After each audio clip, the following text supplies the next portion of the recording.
Assalamualaikum warahmatullahi wabarakatuh. Saya Wizra Rauda Fadila, NIM 1916 030105 yang akan menjelaskan tentang proposal bisnis plan saya.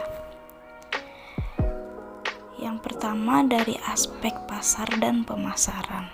Dalam aspek pasar dan pemasaran, yang pertama ada segmentasi, targeting, dan positioning. Segmentasi dilakukan dengan membagi pasar ke dalam kelompok-kelompok berdasarkan variabel demografis seperti usia, jenis kelamin, ras, pendapatan, pendidikan, dan pekerjaan. Yang selanjutnya targeting. Setelah memetakan pasar, pada tahap targeting adalah membidik kelompok konsumen mana yang akan kita sasarkan atau strategi marketing. Karena setiap perusahaan mempunyai target penjualan produksinya. Untuk ayam geprek ini, pemasarannya adalah untuk kalangan dari remaja hingga orang dewasa. Selanjutnya positioning. Pada posisi pasar, ayam geprek ini merupakan makanan yang bergizi karena tidak terdapat bahan kimia dan bahan pengawet yang terkandung di dalamnya. Yang kedua, bagaimana perkembangan permintaan dalam permintaan di masa depan. Setelah mencapai keberhasilan dalam perkembangan bisnis ini, saya berencana mengembangkannya lebih menarik lagi. Misalkan, menambahkan menu untuk camilan atau minuman yang sedang tren di masa yang akan datang. Yang ketiga, perkembangan penawaran saat ini dan prospek penawaran di masa depan. Dengan adanya perkembangan penawaran pada saat ini, saya akan berusaha semaksimal mungkin untuk bisa memenuhi berbagai penawaran dari para konsumen dan juga untuk di masa depan. Yang keempat, analisis kelayakan dari segi konsumen, produk, harga, promosi, distribusi, serta strategi pemasaran. Dari konsumen, kita lihat produk ini layak untuk dipasarkan. Dari segi produk juga, produk ini memiliki kualitas yang baik dan juga terdapat nilai gizi di dalamnya. Untuk harga sendiri, kami menjual dengan harga yang murah, dengan harga yang terjangkau, sehingga para anak sekolah juga bisa untuk mencicipinya. Dari promosi juga, nantinya kita akan mempromosikan melalui sosial media seperti Instagram atau yang lainnya. Dan selanjutnya, sistem pemasaran dan distribusi.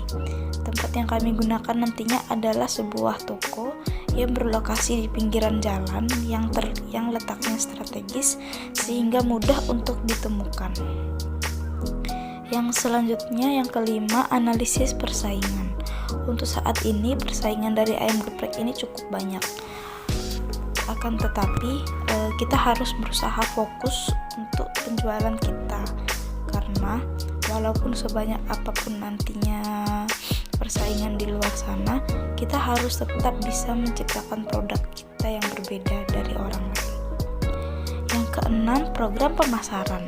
Untuk saat ini pemasarannya hanya bisa melalui online, melalui promosi di berbagai media atau melalui promosi dari teman satu ke teman yang lainnya. Selanjutnya yang kedua, aspek teknis dan teknologi. Yang pertama, proses operasi usaha. Ada rencana penjualan produk. Di sini kita melihat kebutuhan pasarnya. Karena sebelum menjalankan, kita harus melakukan riset terlebih dahulu untuk menentukan lokasi. Selanjutnya, yang kedua, rencana persediaan produk. Kita harus mempersiapkan peralatan dan bahan. Di sini juga kita melakukan perhitungan estimasi biaya yang diperlukan. Selanjutnya, rencana kebutuhan tenaga kerja. Dengan dibukanya bisnis ini, maka akan memberikan peluang lapangan pekerjaan. sebelum merekrut karyawan, kita juga harus melakukan training kepada para calon karyawan sehingga nanti tidak terjadi kecelakaan dalam menjalankan bisnis ini. Selanjutnya rencana pengawasan. Untuk pengawasan nantinya bakalan diadakan pembukuan dan juga akan dipasangkan CCTV untuk memantau kegiatan yang ada di sana. Selanjutnya rencana pemesanan konsumen. Dengan adanya ini, kita bisa mengetahui produk mana yang paling laris dan yang paling banyak diminati. Yang kedua, kebutuhan bahan operasi. Kebutuhan dari segi pendanaan. Untuk menjalankan sebuah bisnis, kita harus membutuhkan dana yang cukup besar. Selanjutnya pengawasan. Dilihat dari pengawasan yang akan diperketat karena di sini semua pengeluaran dan pemasukan akan dicatat dan dalam pembukuan. Selanjutnya kegiatan pemasarannya. Untuk kegiatan pemasarannya kita masih menggunakan sosial media karena kita masih berencana untuk membuka toko. Apabila kita nanti sudah menjualnya secara offline, maka pemasarannya masih tetap online, akan tetapi kita akan mengadakan akan memperlihatkan spanduknya untuk mengadakan promosi di berbagai jalan atau di pinggir jalan gitu. Selanjutnya yang ketiga, kegiatan perawatan teknologi. Untuk perawatan teknologi, misalnya untuk peralatan yang ada di sana seperti mesin peralatan memasak dan juga peralatan seperti bangku juga akan dirawat dengan sebaik-baiknya karena kita akan memakainya dalam jangka panjang. Selanjutnya yang ketiga, aspek manajemen dan organisasi.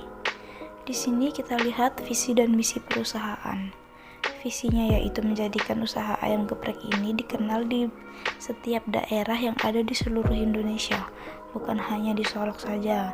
Misalkan di dalam satu sumber inilah, misalkannya kita akan membuka usaha dan akan membuka cabang dan akan membuat usaha ini terkenal minimal satu sumber gitu. Selanjutnya misi. Membuat produk yang disukai masyarakat, memasarkannya secara online maupun offline, harga produk yang terjangkau, dan mementingkan kualitas dan cita rasa serta kepuasan pelanggan. Selanjutnya struktur organisasi usaha. Bisa dilihat seperti inilah bagian struktur organisasi usaha dari perusahaan kami. Job desk-nya masing-masing. Yang pertama dari owner yaitu memutuskan dan menentukan peraturan dan kebijakan tertinggi perusahaan, bertanggung jawab dalam memimpin dan menjalankan perusahaan, bertanggung jawab atas kerugian yang dihadapi perusahaan dan juga termasuk keuntungan perusahaan. Selanjutnya merencanakan serta mengembangkan sumber-sumber pendapatan dan pembelanjaan kekayaan perusahaan dan lain-lain. Yang kedua, staf pemasaran. Merencanakan strategi pemasaran produk, menyusun target penjualan produk, membangun hubungan komunikasi yang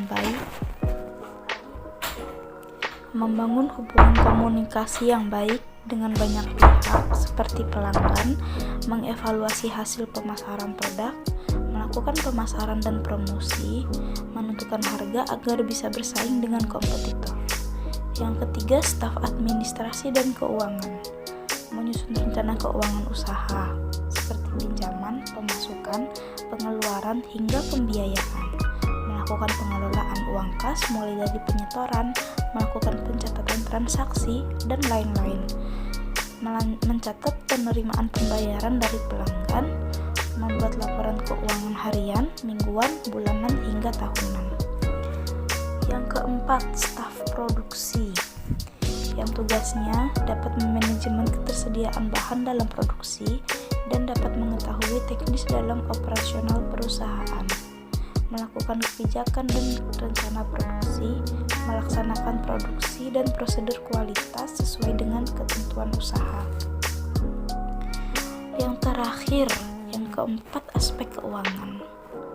Yang pertama, kapasitas produksi selama setahun. Fasilitas yang dimiliki, misalkan tabung gas, kompor, wajan, spatula, cobek, etalase, mesin kasir. Jumlah yang dibutuhkan seperti itu, dan harganya bisa dilihat sendiri. Untuk tabung gas, satu tabung gas harganya 150.000, dikali 2 yaitu 300.000. Untuk kompor, kita membutuhkan kompor yang besar, jadi kompor 2 tungku ada 2, sehingga harganya untuk satuannya 350.000. Jadi untuk beli 2 700.000. Untuk wajan, kita butuh wajan yang besar, wajan yang seperti untuk memasak ayamnya, dan juga butuh wajan kecil untuk memasak cabenya. Selanjutnya spatula untuk penggorengannya, dan juga cobek, kita butuh satu cobek yang paling besar untuk menggiling cabai, dan juga etalase, kita membutuhkan etalase yang ukuran sedang untuk ayamnya nanti, dan juga mesin kasir untuk perhitungan keuangannya nanti, untuk penyimpanan uangnya nanti. Target kapasitas produksi per tahun adalah 36.000 per box, 36.000 kotak atau box. Yang kedua, analisis investasi. Kebutuhan dana investasi mencapai 36 juta per tahun. Biaya peroperasi mencapai 50 juta untuk proses dekorasi ruko. Modal kerja yang digunakan untuk membiayai seluruh aktiva lancar mencapai 100 juta. Jadi total kebutuhan investasi adalah 186 juta per tahun. Analisis kebutuhan dana tahun pertama. Rencana kebutuhan dana. Yang A, aktiva tetap. Untuk rukonya kita mengontrak 50 juta per tahun. Untuk motornya kita 18 juta, komputer 15 juta, etalase 500.000, kompor 700.000. Jumlah aktiva tetap 84.200.000. Yang B, aktiva lancar. Uang kasnya 100 juta, persediaan 50 juta, jumlah aktiva lancar 150 juta, total aktiva adalah 234.200.000. Pendapatan per hari 1.500.000, pendapatan per bulan 45.000, pendapatan per tahun 540.000.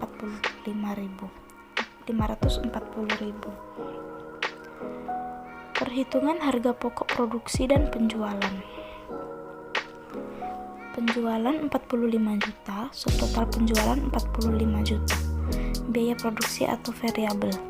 Pembelian bahan baku 30 juta, pembelian bahan pembantu 20 juta, jadi totalnya 50 juta.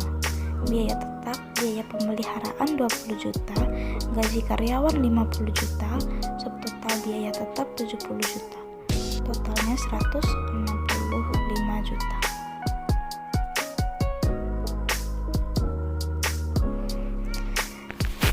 Perkiraan cash flow dan proyeksi laba rugi. Perhitungan laba rugi yaitu dengan menghitung selisih dari pendapatan dan pengeluaran. Laba rugi sama dengan pendapatan dikurangi pengeluaran. Pendapatan adalah 540.000 dikurangi pengeluaran